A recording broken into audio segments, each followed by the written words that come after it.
Okay, so we're going to have about 25 minutes of discussion, and the only reason I'm looking at my phone is because I've written the questions here, so I'm not texting anybody. So let me start with Professor Tabesh, of course, welcoming you to the panel. And as was pointed out, Iran, the future can be an innovation hub, an innovation house, not just in the Middle East, but in the world. And a core requirement of an innovation house is a knowledge workforce. So where do you see the role of organizing the requisite workforce for such a future innovation economy? Okay. Well, yes, I believe also the innovative economy or knowledge economy could be an opportunity for us in Iran. But, we are in need of human resource, developing human resources in very right way. We have a lot of talented students, talented college graduates right now that we can have how they achieve and how are their achievements right now. But still, we have to look forward and make the educational systems in a right way. Maybe we are in need of renovation of our educational systems right way to be prepared for the innovative economy. In innovative economy, the most important thing is to be creative, to know how think innovative and go have creation in your mind, have mindset to be creative. But unfortunately, if I go to K-12 educational systems in Iran, all of us knew that it is not a rigid, non-flexible system, that all students are under pressure of too many maybe old-fashioned things. If I briefly look at it, how it happens like this. Traditionally, we have a rigid system in Iran, in non-flexible, rigid system in K-12 educational systems. If we go back to the early 90s, we had almost 20 million K-12 students, and the development of infrastructure and physical needed for this education of this number of students was the priority for the investment in the educational systems. Okay, they really did a good job. They passed it. And in meanwhile, we had some sort of activities like Olympiads, like tech festivals. And through these Olympiads or tech festivals, we brought the opportunity for developing more qualitative graduate students or K-12 graduates that we can see many of them worldwide or in Iran. They are very successful and etc. But at the moment, we have only 10 million high school students, the 1 million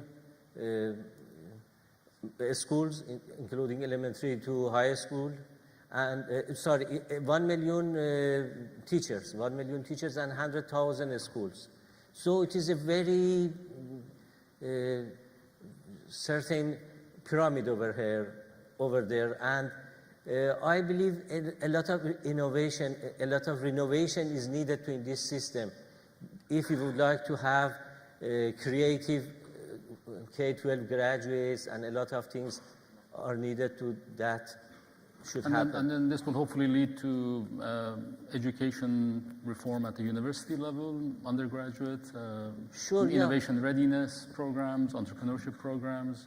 Yeah, but I believe, any changes in K-12 at the moment, I believe is very difficult. I explained for you that the pyramid is how is over there.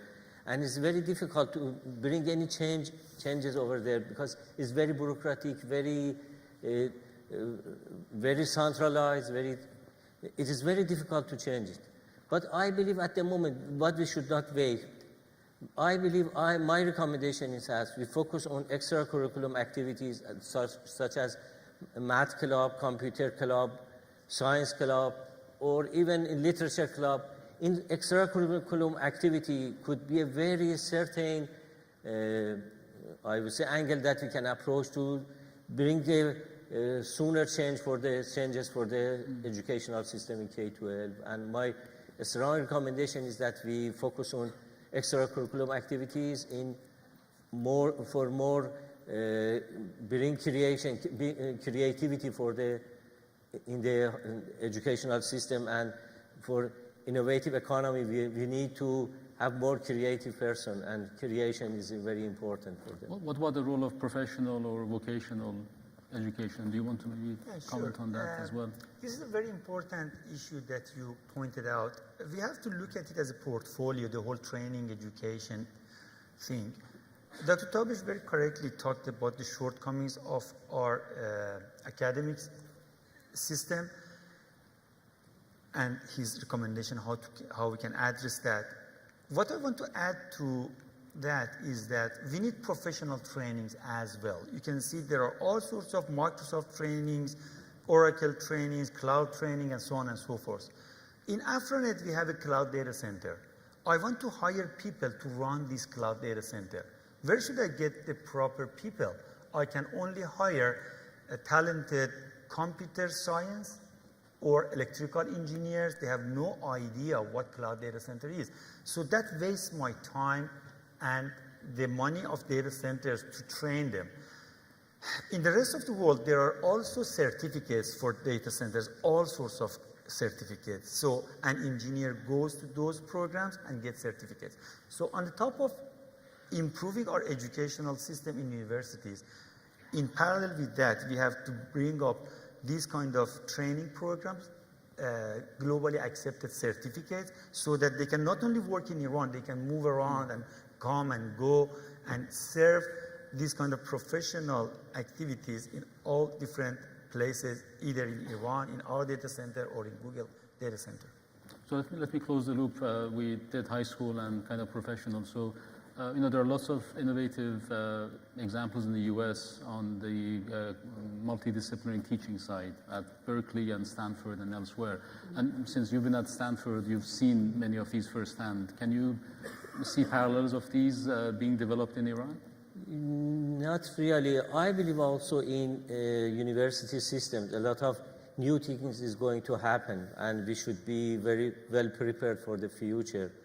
As you mentioned, I can see the new system, the university system, is going to be very multidisciplinary. It is any students in the top universities now is making her own curriculum. Whatever major they are, they can have various flexibility in taking courses. At Stanford, I can see a lot of medical students come and take computer courses. Also, they go to business school and taking courses how to have a startup company. Recently, I was in a meeting with Chancellor of Berkeley was there, and he announced that in Berkeley they are going to have entrepreneurship and also data sciences as a basic courses for all freshman students. So a lot of new things is happening. Also, but in Iran also we are in need of more flexibility and more. I believe in this multidisciplinary system is really needed, especially in top universities. We should be more flexible and bring more opportunity for the students to have more advanced knowledge and be more creative in the sense that they make their own curriculum and go whatever they like and try various things. So Dr. Ghasemzadeh, let me shift gears a little bit and let's talk about the value chain of overall ICT in Iran, from, say, the device to the network to data center to a content. A lot of the examples that we've seen at iBRIDGE this year are perhaps on the content side, and very successful examples of them in Iran, Digikala, Cafe Bazaar, and others. What is happening in Iran on the other elements, whether it's network or data center or on the device side, and what kind of investments perhaps are needed in these areas to kind of rebalance or balance the overall portfolio? Sure, thank you. That's a very good question. The whole ICT value chain consists of 4 major rings. The first ring is the terminal or device, whether it's laptop or a smartphone or PC or whatever. So the user uses a device or terminal and then connects to a network. It can be a fixed line or landline or wireless, whatever, Wi-Fi, 3G, 4G. So that is the network which forms the second ring of the chain. Then through this network, the user goes to a data center, which is the factory in information age. Data centers are factories of information age because production is made in data centers, either it's service or content or whatever. And then the content provider put their service or their content in data centers. So 4 rings, terminal, like you just mentioned, the network, data center, and content, and here is the content provider, and at this end is the end user. If you look at these 4 rings, then we figure out, first of all, we have no opportunity in creating devices. Not only we do not have, Nokia doesn't have. This business belongs to Chinese at the moment and for many years to come, or maybe countries like China. So it's better not to think about making devices when Nokia goes out of the market. The second ring is the network. There was a misconception during the past decade that if we strengthen national infrastructure in the country, it means we have to cut off international bandwidth. So there was a big struggle among decision makers in the parliament, in the government, among people who were discussing that they didn't like to have to strengthen national backbone because they thought as soon as it is done, international internet is going to be stopped. That is not the case. They have a complementary role with each other. It's like telephone. You have local phone to talk to your friends in Iran, and you have international phone. You can connect. So they are complement to each other. We have 200 gigabit per second of bandwidth to connect to the world. But we need at least 100 times of that bandwidth inside Iran to connect to each other. An Iranian wants to see an Iranian website which is being hosted in Iran. Why should I waste my money? Go to international internet. So they act complementary to each other. If we understand that, the problem is resolved. Then we understand we have to increase our international bandwidth and at least 100 times of that increase national backbone. In terms of the third ring, which is data center, unfortunately, we have not done a good job yet. That is why the number of commercial data centers in Iran is less than the number of fingers in one hand. That is a very bad situation. We need at least 100 data centers, cloud data centers in the country. And we entrepreneurs see threats as opportunities because this is the place others have not come to invest, and I myself did that. We have already invested more than 30 billion tomans in Afranet Cloud Data Center. And we hope that it will be increased. I hope there will be 20, 30, 100 cloud data centers because we complement each other. It's like VC, they complement each other. And the last thing is content. The content, like I said, we didn't have strong local brands 3 years ago, 4 years ago. Now they are popping up. They are growing. But if we want to see more growth from them, they cannot be continuously hosted in data centers abroad because there is a rule in this area that we are working on, and that is use local data centers because local people want to see the service faster, get the service faster, more reliable. And that is why even if the sanctions are removed, there is no doubt that Google, YouTube, and Facebook and Twitter will form partnership with local data centers in Iran because they want Iranians to see the content from a data center from within Iran to avoid delays, to avoid instability of the service, and to avoid extra charges that will be charged if you use it from the other place. So that is the status of the value chain. Content is moving very good. We have to help them to grow. Data center needs more attention. Ministry of ICT has understood that. They are making proper plan to support this industry. United States did a great job when they, 7 years ago, they made this data center alley west of Washington, D.C., 30 miles west of Washington, D.C., Virginia. They did a great job. In only 7 years, 40 data centers have popped up. 500,000 square meters of data center has been created. That is because the government gave tax relief to data centers who were created in Virginia. These are the kind of supports that if government makes, data center also will grow. And on the hardware side of things, and we've seen some examples of the participants in terms of having successful hardware startups or companies as well. And you mentioned Iran achieving global brands.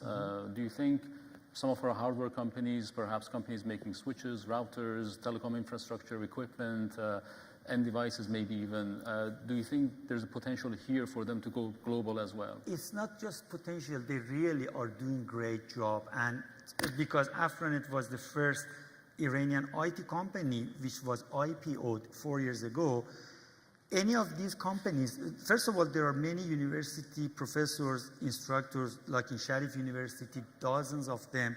They have companies which are making hardware and stuff that is related to network and backbone. And then when they decide to go IPO, the first person that they come to get advice is me, because we have already done that and I happily try to pay forward. We have learned from other people, we want to pay forward to others who want to do that. I have seen not just great potential, but material as potential in the country. In terms of globalization, we have to wait for sanctions to be removed. I see great opportunity for these companies to go abroad. They are doing very highly sophisticated stuff in terms of hardware. By hardware, I do not mean making mobile. I do not mean that. I mean specific hardware which is used in ICT infrastructure. And we have many of them headed by very highly talented university professors and university graduates. Let me ask one final question. So overall, what it appears to me, based on the data that you provided and what you've mentioned, is that it seems like all of the building blocks are there. Absolutely. In one way or the other. Improvement is needed in certain areas, additional investment is needed by private sector or public sector. And where do you see Iran in, say, 3 to 5 years, and the effect of rapid growth on the infrastructure side and on the education side, on entrepreneurship and overall on the technology economy in Iran? Maybe Professor Tabesh can. Well, I am very optimistic to the future in 2 ways, I may say. I have a dream that in maybe 5-10 years we would have some global companies around good universities, around top universities in Iran. I am very optimistic. I am waiting. My dream is that in 5-10 years we would have some sort of Google-type companies that have been Skype companies that will be started in Iran in the corner of top universities. And in the other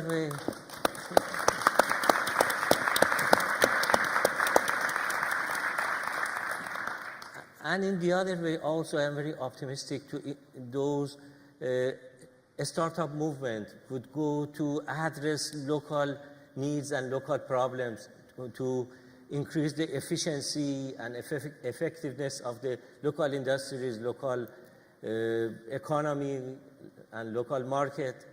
I am also very optimistic that these startup movements will go really bring the innovative economy in all aspects of our society and economy. Dr. Ghasemzadeh? Sure. I mentioned in my presentation that we are a rich country. You know that. You already knew that. But I just gave some statistics about reservoirs, GDP, stuff like that. What I wanted to say is that, first of all, we are a rich country. Secondly, knowledge-based industry is not a capital-intensive industry, capital-intensive industry.